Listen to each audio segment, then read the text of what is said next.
조용한 기도하심으로 12월 6일 주일 예배를 하나님 앞에 드리겠습니다. 사랑이 많으시고 은혜가 충만하신 하나님, 오늘도 주님의 자녀들이 거룩한 주님의 전에 모여 주님께 나아가고자 합니다. 비록 같은 자리에 우리가 모여서 함께 예배드리지는 못하지만 주님 이 시간 동일한 성령을 우리에게 부어주셔서 동일한 은혜를 체험하는 예배가 되게 하여 주시옵소서.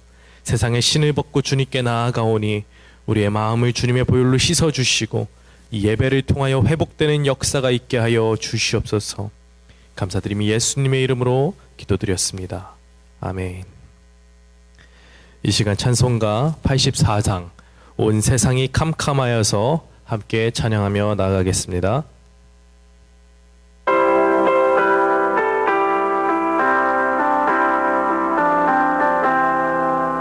온 세상이 캄캄하여서 참 빛이 없었더니 그 빛나는 영광 나타나 온 세상 빛이었네. 영광 영광의 주, 영광 영광의 주, 밝은 그 빛 내게 비추었네. 영광 영광의 주, 영광 영광의 주, 이 세상의 빛은 오직 주 예수님. 주 말씀을 믿는 사람은 그 마음이 시원하고 주 명령을 준행하는 자 그 길이 환하겠네. 영광 영광의 주, 영광 영광의 주, 밝은 그 빛 내게 비추었네. 영광 영광의 주, 영광 영광의 주, 이 세상의 빛은 오직 주 예수님. 죄 가운데 사는 사람은 그 눈이 어두워도 그 죄악을 씻는 날에는 그 눈이 밝아지네. 영광 영광의 주, 영광 영광의 주, 밝은 그 빛 내게 비추었네. 영광 영광의 주, 영광 영광의 주, 이 세상의 빛은 오직 주 예수님.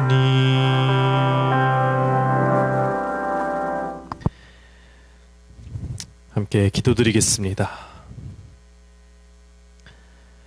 사랑과 은혜가 풍성하신 하나님, 지난 한 주간도 저희들의 삶을 지켜주시고 오늘도 예배의 자리로 인도하심을 진심으로 감사드립니다. 말씀과 기도로 이 시간 새로운 힘을 얻게 하시고 이 예배를 통하여서 우리가 영적 회복을 경험케 하여 주옵소서. 저희들이 믿고 의지할 것은 오로지 하나님 말씀밖에 없음을 이 시간 고백합니다. 풀은 마르고 꽃은 시드나 하나님의 말씀은 영원하리라는 그 말씀 붙잡고 나왔사오니 오늘도 예배를 통하여 은혜 받는 귀한 시간 될 수 있도록 도와주시옵소서.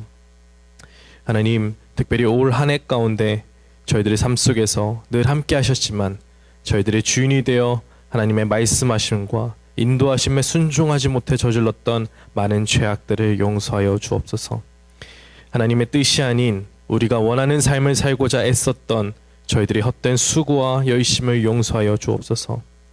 또한 하나님 나라와 하나님 의의 뜻을 구하고 그것을 위해 살아야 했지만 그렇지 못했던 것들 용서하여 주옵소서. 하나님, 이 시간 특별히 간절히 비옵기는 저희들이 에녹과 같이 하나님과 동행하는 삶을 살기를 간절히 원합니다. 하나님을 진정한 주인으로 모시고 우리의 마음대로 사는 것이 아니라 하나님의 마음대로 살 수 있도록 저희들을 변화시켜 주시옵소서. 저희들이 하나님의 복음을 세상 사람들에게 알릴 때에 그 능력과 지혜와 힘과 권능과 기적을 베푸셔서 그들이 하나님께 믿고 구원받아 하나님께 영광 돌리는 일들이 저희들을 통해 이루어지게 하여 주시옵소서. 이렇게 생을 마감하기까지 주님과 동행하다가 주님 앞에 나아갔을 때에 잘하였도다 착하고 충성된 종아라는 말씀을 들을 수 있는 우리 성도들이 되게 하여 주시옵소서. 오늘 선포되는 말씀 가운데에 하나님께서 저희들을 향한 특별한 사랑의 메시지가 선포되게 하여 주시고 우리가 그 말씀을 받아 먹을 수 있도록 도와주시옵소서. 그 말씀이 우리의 마음판에 새겨져서 한 주간도 살아갈 때에 능력이 되게 하여 주시고 권능이 되어서 우리를 이끌어 주게 하여 주시옵소서. 오늘도 단위에 세우신 담임 목사님 말씀 선포하실 때에 영역 간의 강건함을 더하여 주시고 그 말씀 가운데 권능이 넘치사 말씀이 선포될 때에 우리 귀에 하나님 말씀으로 들려지게 하여 주시고 그 말씀을 통하여서 우리가 한 주간도 변화되는 삶을 살게 하여 주시옵소서. 예배의 모든 시종을 주님께 의탁드리오며 감사드리며 주 예수 그리스도의 이름으로 기도드렸습니다. 아멘.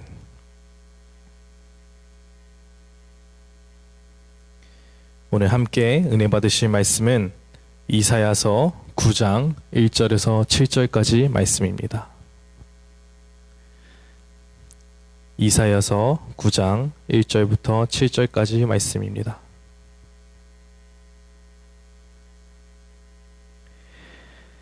다 찾으셨으면 함께 봉독하도록 하겠습니다. 전에 고통받던 자들에게는 흑암이 없으리로다. 옛적에는 여호와께서 스불론 땅과 납달리 땅이 멸시를 당하게 하셨더니 후에는 해변 길과 요단 저쪽 이방의 갈릴리를 영화롭게 하셨느니라. 흑암에 행하던 백성이 큰 빛을 보고 사망의 그늘진 땅에 거주하던 자에게 빛이 비치도다. 주께서 이 나라를 창성하게 하시며 그 즐거움을 더하게 하셨으므로 주수하는 즐거움과 탈취물을 나눌 때의 즐거움같이 그들이 주 앞에서 즐거워하노니 이는 그들이 무겁게 맨 멍에와 그들의 어깨의 채찍과 그 압제자의 막대기를 주께서 꺾으시되 미디안의 날과 같이 하셨음이니이다. 어지러이 싸우는 군인들의 신과 피 묻은 겉옷이 불에 섭같이 살라지리니 이는 한 아기가 우리에게 낳고 한 아들을 우리에게 주신 바 되었는데 그의 어깨에는 정사를 메었고 그의 이름은 기묘자라 모사라 전능하신 하나님이라 영존하시는 아버지라 평강의 왕이라 할 것임이라. 그 정사와 평강의 더함이 무궁하며 또 다윗의 왕자와 그의 나라에 군림하여 그 나라를 굳게 세우고 지금 이후로 영원히 정의와 공의로 그것을 보존하실 것이라. 만군의 여호와의 열심히 이를 이루시리라. 아멘. 이 시간 빛으로 오실 메시아라는 제목으로 담임 목사님 나오셔서 말씀 전해주시겠습니다.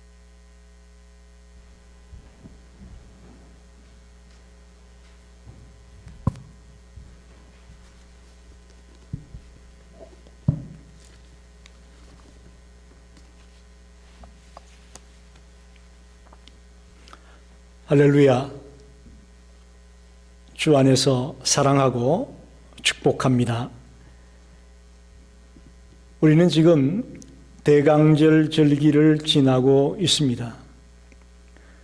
대강절이란 성탄절 4주 전부터 시작해서 성탄 이브에 끝이 납니다.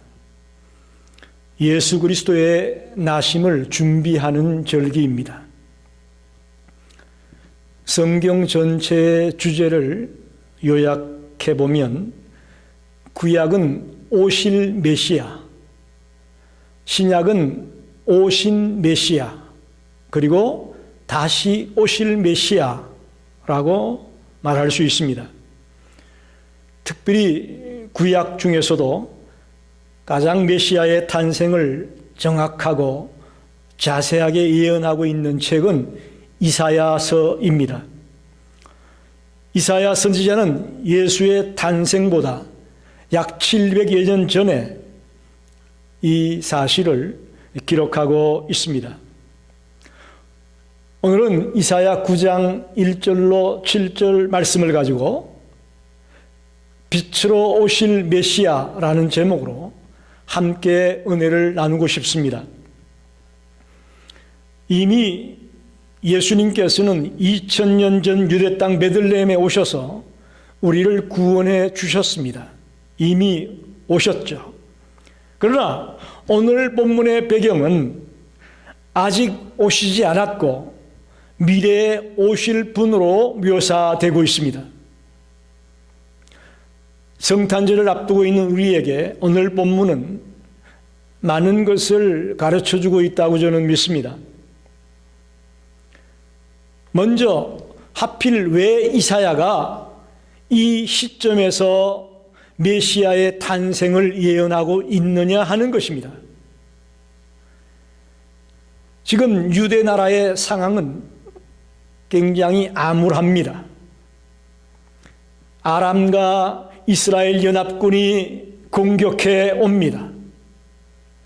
또 그것을 막아내기 위해 하나님을 의지하기보다는 아수르를 의지해서 아수르에게 도움의 손길을 요청합니다.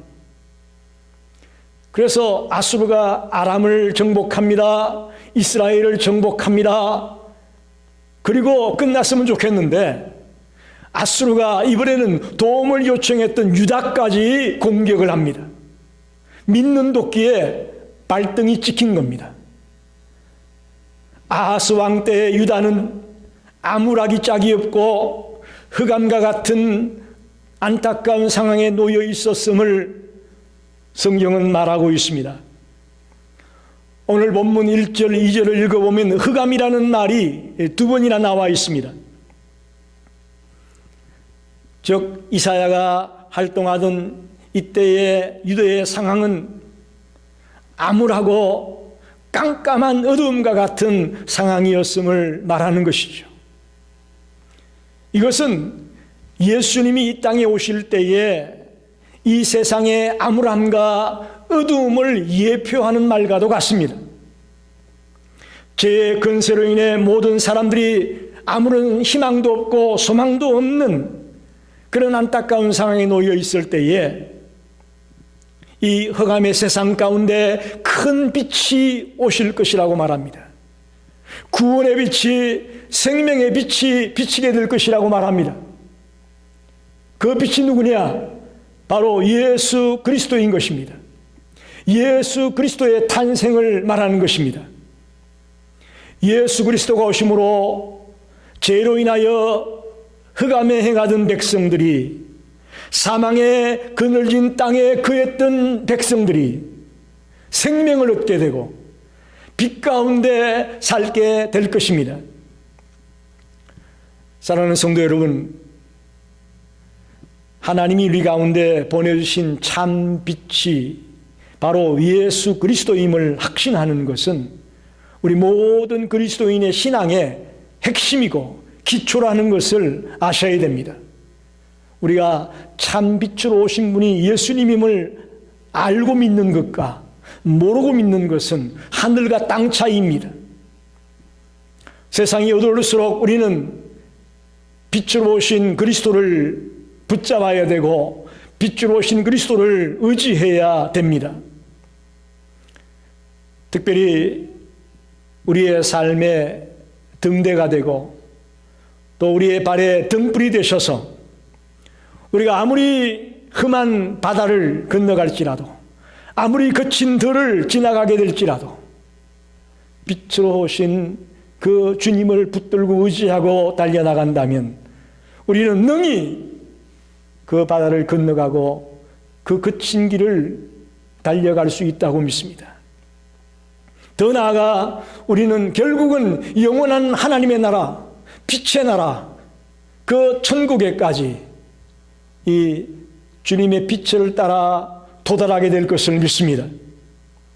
오늘은 본문을 가지고 세 가지로 함께 생각을 해보려고 합니다. 첫째는 흑암 속에서 빛을 약속하고 있습니다. 1절과 2절을 읽어보면 흑암이라는 말이 두 번 나와 있고 빛이라는 말이 두 번 나와 있습니다. 특별히 1절에 보니까 전에 고통받는 자들에게는 흑암이 없으리로다. 옛적에는 여호와께서 스불론 땅과 납달리 땅이 멸시를 당하게 하셨더니 그렇게 말하고 있습니다. 스불론 땅과 납달리 땅이 나와 있는데 이 땅은 이스라엘의 북쪽 지역에 있는 땅의 이름입니다. 요단강 상류에 위치한 지역으로서 풍부한 농경지를 가지고 있는 곳입니다. 이렇게 좋은 땅인데도 불구하고 안타까운 것은 북쪽에 있는 나라들이 공격을 해올 때에 가장 먼저 공격을 받고 가장 먼저 침략을 당하는 곳이 스불론 땅이고 납달리 땅이라는 것입니다. 이 땅이 이방 민족의 침략으로 항폐하게 되고 또 이방의 땅이 될 것을 하나님은 이미 말씀하셨습니다. 즉 하나님의 허락하에 그 땅이 항폐하게 될 것이고 이방 민족이 침략하게 될 것을 점령하게 될 것을 이미 말씀하셨습니다. 그러나 그것으로만 끝나는 것이 아닙니다. 하나님은 이제는 다시금 그 갈릴리를 영화롭게 하겠다 그렇게 말하지 않습니까? 고통과 멸시로 인해 모든 소망이 끊어져 버린 칠흑 같은 어둠 속에 놓여있던 그들을 다시금 회복시키겠다. 큰 빛을 비추어서 그들을 건져내겠다. 그렇게 약속하고 있습니다. 도대체 빛이 무엇이기에 이런 변화를 그들에게 가져다 줄 수 있을까요? 먼저 빛의 세 가지 특성을 제가 말씀드리고 싶습니다. 첫째, 빛은 어두움을 밝혀줍니다.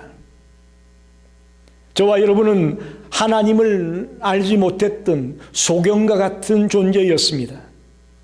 그러나 이 빛을 비추어 주심으로 하나님을 알게 되고 예수 그리스도를 알게 되고 성령님을 알게 되는 존재가 되어지는 것이죠. 그래서 빛이 어둠을 밝혀준다. 복음을 통해 하나님의 말씀을 통해 우리는 주님을 알게 되는 것입니다. 빛은 성결을 상징합니다. 우리는 더럽고 추한 자였습니다. 그러나 복음의 말씀을 통해서 우리의 마음의 태도가 진실해지고 우리가 깨끗한 모습으로 바뀌어질 수 있는 것입니다. 세 번째는 빛은 온도를 가지고 있어서 생명을 소생시켜줍니다. 하나님의 말씀을 받은 자들은 신령한 생명이 풍성해지는 그런 축복이 임하게 될 것입니다. 이렇게 빛의 능력 가운데 이렇게 세 가지의 능력을 갖고 있음을 우리가 기억해야 될 것입니다. 그럼 이런 빛이 필요한 곳이 어딜까요? 여러분, 태양이 환하게 내리쬐는 그곳에 등불을 들고 간다는 것은 아무 의미가 없지요. 다시 말하면 이 빛이 비추어질 수 있는 곳은 어디냐? 어두운 곳입니다. 지금 유다 땅과 같이 흑암이 뒤덮고 있는 곳입니다. 빛은 어두운 곳에서 진가를 발휘하게 되어 있습니다. 그러므로 빛으로 세상에 오실 예수님은 당신의 빛을 흑암에 행하던 백성들에게, 죄악에 놓여 있는 그 백성들에게 비추어 주실 것을 말하는 것이죠. 이 얘기는 다시 말하면 주님의 빛이 온 지구촌을 뒤덮게 될 것을 말합니다. 무슨 얘기냐? 로마서 3장에 보면 의인은 없나니 하나도 없다. 이 땅의 모든 인생들이 죄악의 자리에 놓여 있다는 것을 성경은 말하지 않았습니까? 이 죄악의 어둠이 있는 곳에 빛이 비추어지는 것이니까 주님은 이 온 세상을 비추기 위해 오시는 것입니다. 성탄절이 되면 우리 크리스찬들만 성탄을 좋아하는 것이 아니고 이 지구촌의 모든 사람들이 성탄을 좋아하지 않습니까? 그와 비슷한 맥락이 있다고 봅니다. 그러나 스스로 의인이라고 생각하는 자들은 자신이 빛 가운데 있다고 생각하기 때문에 이 큰 빛으로 오시는 예수를 받아들이지 않습니다. 교만하고 자기가 의롭다고 착각하고 있는 자들은 이 빛을 맞이할 수가 없고 이 빛을 받아들일 수가 없습니다. 그래서 요한복음 1장 4절에 보니까 빛이 어둠의 빛이되 어둠이 깨닫지 못하더라. 왜? 자기들 스스로가 빛이라고 착각하고 있고 자기들은 아무런 죄가 없다고 착각하고 있는 자들에게는 이 빛이 비추어져 봤자 효력이 없다라는 것이죠. 우리는 스스로 내가 죄인임을 깨닫고 겸손히 주님을 의지하는 자가 될 때에 그런 자에게 구원의 빛이 비추어지게 될 것을 믿습니다. 그럼 두 번째는 이렇게 빛이 비추어지게 되면 기쁨이 넘치게 된다라는 겁니다. 즉 어두움 속에 빛을 약속했는데 그 빛이 비추어지게 되면 빛을 받은 자들은 기쁘고 즐거운 삶을 살게 되는 역사가 일어난다. 그렇게 오늘 본문에 말하고 있습니다. 3절에 보면 즐거움이라는 말이 4번이나 연달아 나옵니다. 하나님의 구원의 역사가 백성의 변화를 가져온다는 것이죠. 우리들에게 엄청난 변화를 가져온다는 것이죠. 주께서 나라를 창성하게 하시며 즉 번성하게 하겠다는 것이죠. 빛이 비추어져서 우리를 번성하게 할 것이다. 더 나아가 우리에게 즐거움을 주실 것이다. 여러분, 이사야가 외쳐야 될 메시지가 뭡니까? 그 땅이 포로로, 그 땅 백성들이 포로로 잡혀갈 것이고 그 땅이 항폐하게 될 것을 외쳐야 되는 선지자입니다. 그러나 이사야 선지자의 메시지가 그것으로만 끝났다면 비극입니다. 새드 엔딩입니다. 그러나 이사야 선지자의 말씀의 키포인트는 남은 자가 돌아온다라는 겁니다. 비록 포로로 잡혀가고 항폐하게 될지라도 거루투기를 남겨놓아서 거룩한 실을 남겨놔서 완전히 망하지 아니하고 언젠가는 하나님의 때가 되면 회복시켜 줄 것이라는 말씀입니다. 이제 구원의 빛이 비추어질 때에 그 남은 자들이 돌아와서 다시금 번성하게 되고 다시금 기쁨과 즐거움을 누리는 때가 올 것이라고 외치고 있는 것입니다.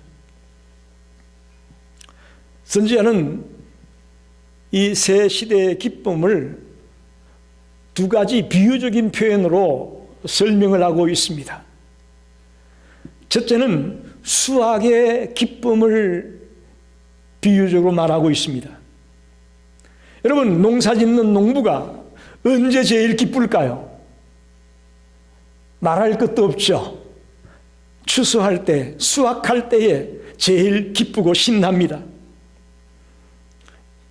1년 동안 열심히 땀 흘려 수고했던 것 이제 거두어들일 때, 수확할 때 그 기쁨은 말로 다 표현할 수 없죠. 주님의 빛이 비추어질 때에 우리에게 주는 기쁨이 농부가 수확할 때 기쁨과 같은 그런 엄청난 기쁨이 될 것이라고 말하고 있습니다. 두 번째 비유는 전리품을 나누는 군인들의 기쁨과도 같다고 말하고 있습니다. 전쟁에 나갔던 군인이 언제 제일 기쁠까요? 전쟁에서 이겼을 때죠. 그렇습니다. 그러나 엄밀히 따지면 그것보다는 이긴 뒤에 이제 가정에 돌아가서 가족들과 만나고 더 나아가 편안하게 노획한 노획물들을 나누어 가질 때에 그때야말로 진정한 마음의 평안과 기쁨이 군인들에게 있다고 봅니다. 큰 빛이 비추어지면 그 빛을 받는 자들에게 주어지는 기쁨이 전리품을 나누고 있는 군인들과 같은 그런 어마어마한 기쁨이 있을 것을 말하는 것이죠. 선지자는 이 추수의 기쁨, 전리품을 나누는 군인의 기쁨을 사용해서 하나님이 빛으로 임하시는 그날에 그를 기다리는 사람들에게 얼마나 큰 기쁨이 있을까를 잘 설명해 주고 있습니다. 우리 성도들에게 당부합니다. 2020년 성탄을 앞두고 빛으로 찾아오시는 그 주님이 우리에게 얼마나 놀라운 기쁨이 되는가를 오늘 다시 한번 발견하고 깨닫는 성도들이 되시기를 간절히 축원합니다. 그런데 과연 그러면 이런 일이 있을 것을 어떻게 우리가 믿을 수가 있을까요? 이 깜깜하고 어둡기만 한 이런 상황에 놓인 그들에게 빛이 비추어서 기쁨이 있고 즐거움이 있다라는 말을 무슨 근거로 믿을 수가 있겠느냐는 거죠. 그걸 오늘 성경에 두 가지 사건을 해고시키면서 확신을 주고 있습니다. 첫째는 하나님이 기드온을 통해서 사사 기드온을 통해서 미디안을 쳤던 것을 해고하면서 확신을 가지라고 말하고 있습니다. 우리가 알다시피 기드온은 300명이라는 용사를 가지고 수만 명의 미디안 군사들을 물리쳤습니다. 이것은 기드온이라는 한 인간의 능력으로 이런 일을 감당했던 것이 아니라 하나님의 능력이 함께 했을 때에 기드온이 이 미디안의 모래알 같은 그 군사들을 물리칠 수 있었음을 말씀하는 것이죠. 그들이 항아리 속에 빛을 감추고 있다가 그 항아리를 깨는 그 순간 빛이 드러나면서 정말 그 적들이 자기들 스스로 혼비백산에서 싸우고 죽이고 하면서 비참하게 그들이 전쟁에서 패배하게 되는 장면을 우리는 생생하게 기억하고 있습니다. 기드온의 시대를 지배하고 있던 그 깜깜한 어두움, 깜깜한 흑암의 상황을 한순간에 큰 빛이 주어져서 그 백성을 다시금 회복시키고 다시금 새롭게 만들어주었던 그 미디안 사건, 그 사건을 해고하면서 하나님의 빛이 비추어질 때에 그들에게 기쁨이 있고 즐거움이 있을 것을 말하고 있습니다. 또 하나 더 예를 든다면 모세를 통한 출애굽 사건을 해고하고 있습니다. 그 옛날 이스라엘은 애굽에서 오랜 세월 식민지 생활과 같은 노예 생활과 같은 비참한 삶을 살았었습니다. 그러나 이집트의 노예가 되어 핍박받던 그들이 이제 하나님의 능력으로 하나님의 10가지 기적을 통해 또 하나님의 인도를 통해 그 땅을 벗어나 자유의 몸으로 회복되었던 것을 우리가 기억합니다. 즉 그들이 힘이 있어서 능력이 있어서 출애굽할 수 있었던 것이 아니고 하나님의 도우심과 하나님의 역사를 통해 출애굽할 수 있었고 자유의 몸이 되고 가나안 땅까지 갈 수 있었던 것을 해고하면서 이 하나님께서 분명히 흑암 가운데 놓여 있는 그들에게 빛을 비추어서 그들을 즐겁게 하고 기쁘게 하는 날이 올 것이다 라는 것을 확신시켜주고 있는 것이죠. 사랑하는 여러분, 우리도 이 미디안 사건을 생각하며 출애굽 사건을 기억하며 주님께서 우리에게 빛을 비추어 우리를 분명히 즐겁게 하고 분명히 기쁘게 할 날이 있음을 믿고 달려가는 성도들이 되기를 간절히 축원합니다. 마지막으로 이제 이 어둠의 빛이 비치고 기쁨을 가져오게 되는 때가 언제냐? 정확하게 메시아가 와서 통치할 때라는 것입니다. 그래서 6절에서 7절에 보면 한 아기가 이 땅에 올 것을 예언하고 있습니다. 예수 그리스도가 이 땅에 올 것을 예언하고 있습니다. 6절에 이는 한 아기가 우리에게 낳고 한 아들을 우리에게 주신 바 되었는데 그의 어깨는 정사를 메었고 그의 이름은 기묘자라 모사라 전능하신 하나님이라 영존하시는 아버지라 평강의 왕이라 할 것입니다. 할렐루야. 여러분, 놀라운 말씀입니다. 예수님이 오시기 전 이미 700년 전에 이렇게 정확하게 메시아의 탄생을 이사야가 기록하고 있습니다. 메시아를 설명하면서 한 아기다, 한 아들이다, 하나님이다, 아버지다, 왕이다, 이런 표현을 쓰고 있습니다. 이건 뭘 의미하는 거냐? 메시아가 완전한 인간으로, 완전한 하나님으로 이 땅에 오실 것을 말씀하는 것이죠. 메시아의 모습을 저는 이 아이의 4가지 이름을 통해서 말씀드리고 싶습니다. 이 아이는 4가지의 이름을 가지고 있었습니다. 첫째는 기묘자라 모사라. 잘 우리말로는 이해가 선뜻 쉽지가 않습니다만 영어 성경을 보면 아주 쉽습니다. Wonderful Counselor라고 되어 있습니다. Wonderful Counselor. 놀라운 상담자다. 이제 오실 메시아는 놀라운 상담자이시다. 우리를 조언하는 자입니다. 우리를 가르치는 자입니다. 모사란 2가지로 나눌 수 있습니다. 악하고 어리석은 모사가 있고 지혜롭고 선한 모사가 있습니다. 우리가 어떤 모사의 말을 듣느냐에 따라서 우리의 삶이 달라지는 것이죠. 예를 들면 이런 겁니다. 솔로몬이 죽고 난 이후에 그의 아들 르호보암이 왕위에 오르게 되는데 르호보암은 2 부류의 모사를 만납니다. 먼저는 나이든 노인들 모사의 말을 듣습니다. 그들은 말하기를 이 백성을 섬기는 자가 되어 그들을 섬기고 좋은 말로 대답을 하시면 당신은 좋은 왕이 될 겁니다. 이제는 당신 아버지처럼 하지 말고 조금 부드럽게 백성들을 대하십시오라고 노인 모사들은 조언을 했습니다. 그러나 젊은 모사들은 뭐라고 말합니까?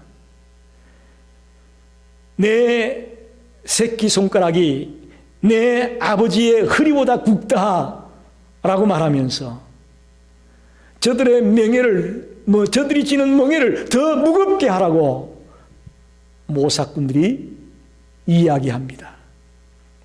안타깝게도 르호보암은 이 젊은 모사자들의 말을 듣고 그렇게 백성을 대하다가 나라가 두동강이 나고 말지 않습니까? 북왕국 이스라엘과 남왕국 유다로 갈라지고 말지 않습니까? 그런데 이제 오실 메시아는 이런 악하고 어리석은 모사가 아니고 선하고 지혜로운 모사로 우리를 바르게 인도해 주실 분으로 오실 분이 바로 메시아다. 그런 말이 기묘자라 모사라 그런 말입니다. 2번째는 전능하신 하나님이다. Mighty God 그렇게 말합니다. 이 이름은 군인과 연관이 되어 있습니다. 3절로 5절에서 언급되었던 이 군사적인 이미지를 연상시킵니다. 즉, 이 아이의 군사적인 능력은 그 누구도 모방할 수 없는 그런 누구도 감당할 수 없는 전능한 모습의 하나님으로 이 땅에 오실 것임을 예표하고 있는 것이, 예언하고 있는 것이 전능한 하나님이다. 그렇게 말하고 있습니다. 3번째는 영존하시는 아버지다. Everlasting Father. 왕을 아버지라고 부르지는 않지만 하나님을 아버지라 부르는 경우가 성경에 왕왕 있습니다. 다시 말하면 한 아기가 태어날 건데 그 아기를 아버지라고 말하고 있지 않습니까? 맞지가 않는 것 같죠. 그러나 이분이 와서 이 땅을 통치할 때에 하나님의 정의와 공의를 가지고 바르게 통치해 나가는 부성애를 가진 그런 통치자일 것이다 라는 것을 의미하는 의미에서 영존하시는 아버지다라고 표현을 합니다. 특별히 영존한다. 이 말은 여호와 외에는 그 누구에게는 붙일 수 없는 말입니다. 오직 하나님께만 붙일 수 있는 말이 영존한다는 말입니다. 자, 다시 말하면 이 땅에 오실 그 메시아는 보통 인물이 아님을 우리에게 분명하게 말씀하는 것이죠. 마지막 이름은 평강의 왕이다. 평강의 왕이다. Prince of Peace, 평화의 왕으로 오실 분이라. 네 가지 이름 가운데 제일 마지막으로 이 평화의 왕이라는 이름이 나오는 것은 당연합니다. 왜냐하면 하나님의 하는 일의 이 결정, 클라이맥스는 평화이기 때문에 그렇습니다. 한 주석가는 이 이름이 이사야 시대에 재구실을 못하고 있는 유대 왕들을 노골적으로 비난하기 위해서 평강의 왕이라고 이름을 말하지 않았겠느냐라고 말하는 분도 있습니다. 하나님은 인간을 창조하시고 그들에게 평화를 주셨습니다. 그러나 인간은 죄로 말미암아 이 평화를 잃어버렸습니다. 훗날 인간은 잃어버린 평화를 찾기 위해서 율법을 이야기합니다. 윤리적인 생활을 이야기합니다. 도덕을 이야기합니다. 다양한 자기들의 방법으로 이 평화를 찾으려고 애를 썼지만 찾을 수가 없었습니다. 실패하고 맙니다. 발견되는 방법은 오직 하나, 메시아의 오심으로, 빛으로 오신 예수 그리스도를 만남으로 평화가 올 수 있음을 말하고 있습니다. 그 메시아가 오셔야만 진정한 평화가 깃들 수 있음을 말하고 있는 것입니다. 여러분, 이 네 가지 이름이 이 아이가 하나님께 통치권을 위임받은 대리자, 메시아, 예수 그리스도임을 분명하게 선언하고 있습니다. 사랑하는 성도 여러분, 말씀을 정리합니다. 우리는 지금 정말 긴 어둠의 터널을 지나가고 있는 그런 상태에 놓여 있습니다. 코로나 바이러스 때문에 올 1년을 돌아보면 정말 어두운 터널을 지금 우리가 걸어가고 있음을 부인하지 못합니다. 경제적으로도 어렵습니다. 사랑하는 가족, 친지, 친구, 이웃들도 마음껏 만날 수가 없습니다. 정말 살 재미가 없는 그런 암울한 나날을 보내고 있습니다. 이때에 우리들에게 유일한 희망이 누굴까요? 저는 빛으로 오신 예수 그리스도가 우리 모두의 유일한 희망임을 믿습니다. 어둠의 사슬에 얽매여 있었고 사망의 그늘에 압도되어 있었고 수치를 당하고 멸시받던 자들은 유대 백성들뿐만 아니었고 바로 구원받기 전에 우리들의 모습과 똑같습니다. 하나님은 그런 우리에게 구원의 빛을 비추어 주셨습니다. 죄로 말미암아 죽었던 우리가 그 구원의 빛으로 오신 예수 그리스도를 만남으로 이제 하나님의 자녀가 되어지고 이제 영화로운 삶을 살 수 있는 자가 되어졌다는 것입니다. 오래전 메시아를 약속하셨고 또 오랜 세월이 흘렀지만 그 약속을 변하게 하지 아니하시고 신실하게 약속을 이루어 주신 하나님을 찬양합니다. 그 주님의 약속이 변치 아니하고 그대로 이루어지게 하신 하나님을 찬양합니다. 7절 마지막에 만군의 여호와의 열심히 이를 이루리라. 하나님은 우리에게 빈말로 약속하지 않습니다. 한 번 하신 약속은 하나님이 끝까지 책임지고 이루어 주실 것이라고 말씀하고 있습니다. 저와 여러분이 솔직하게 죄인임을 고백하고 빛으로 오신 예수 그리스도를 우리 마음속 깊은 곳에 모셔드린다면 오늘 약속하신 말씀처럼 우리에게 놀라운 기쁨이 회복이 될 것이고 놀라운 즐거움이 우리의 삶 속에 넘쳐나게 될 것을 믿습니다. 그래서 2020년 성탄을 맞이하면서 저와 여러분 속에 진정한 기쁨과 즐거움이 넘치는 그런 성도가 되기를 간절히 축원합니다. 기도하겠습니다. 하나님 감사합니다. 오늘 이사야 강해를 통해서 빛으로 오실 메시아를 생각했습니다. 아하스 왕이 통치할 때 그 유대 땅이 칠흑같이 어두운 암흑 같은 세상이었습니다. 이사야는 그들에게 빛으로 오실 메시아, 빛으로 오실 예수 그리스도를 예언하면서 그들에게 희망을 주고 소망을 주고 있습니다. 주님, 오늘 코로나 바이러스 때문에 이 어두운 세상의 환경과 여건 때문에 불안해하며 두려워하며 염려하는 우리들에게 오늘 빛으로 오실 메시아 예수 그리스도를 생각하며 마음속에 희망을 가지고 소망을 가지고 또 용기를 얻는 성도들이 되게 해 주시옵소서.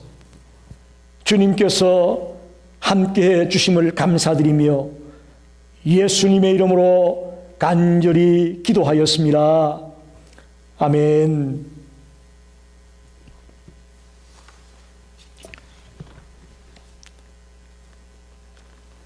우리 314장 내 구주 예수를 더욱 사랑 1절과 3절 부르면서 준비하신 예물을 주님께 드리겠습니다.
하나님 감사합니다.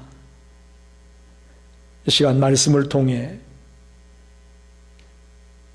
용기를 얻고 또 희망을 가지게 하시니 감사를 드립니다. 주님의 은혜와 사랑에 감격하여 이 시간 예물을 드립니다.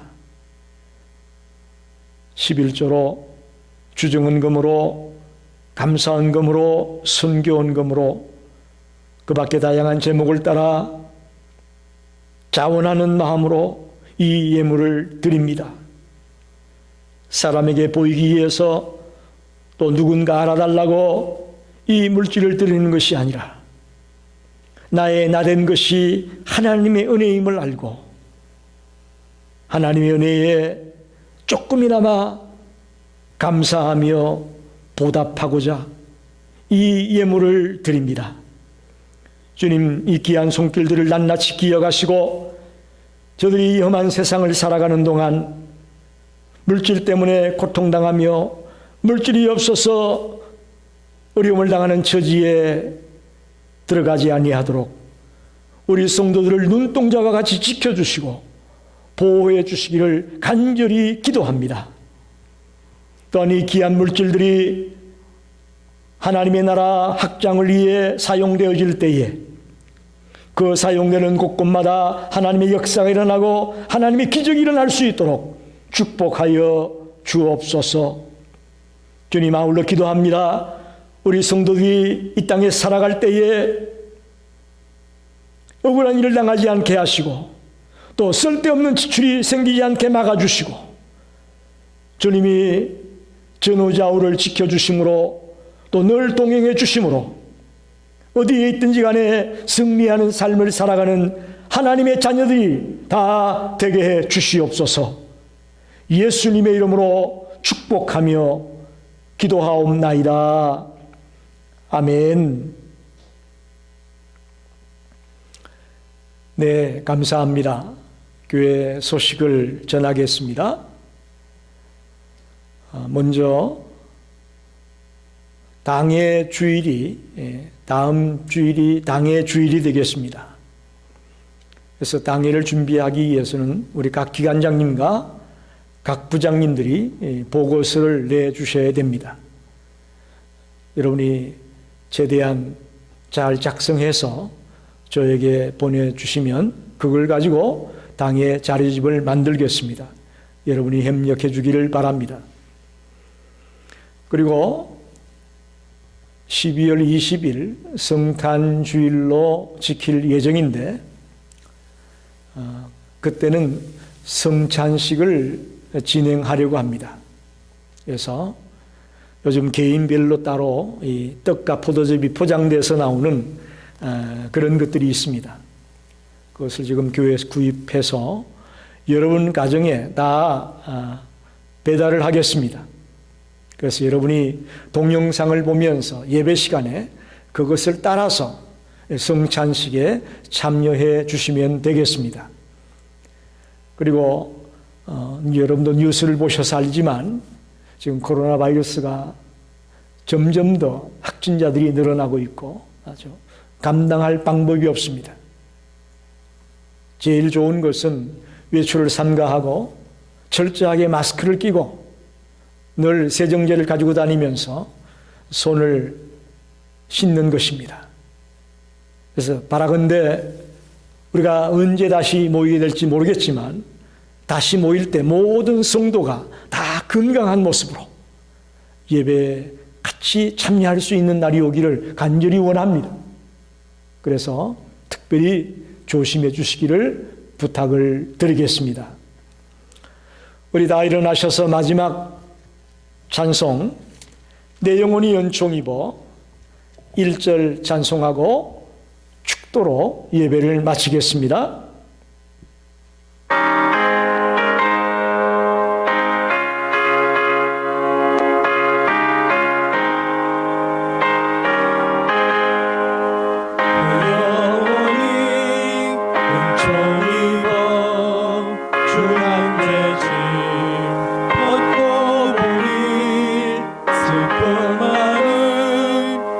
세상으로 전국으로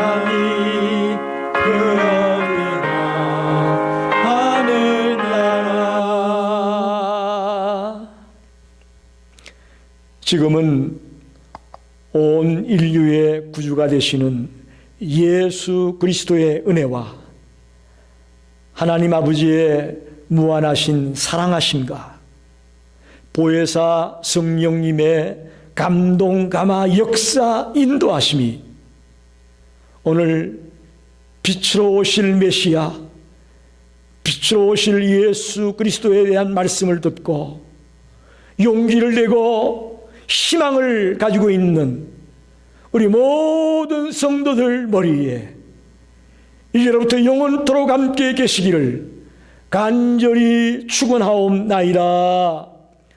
아멘.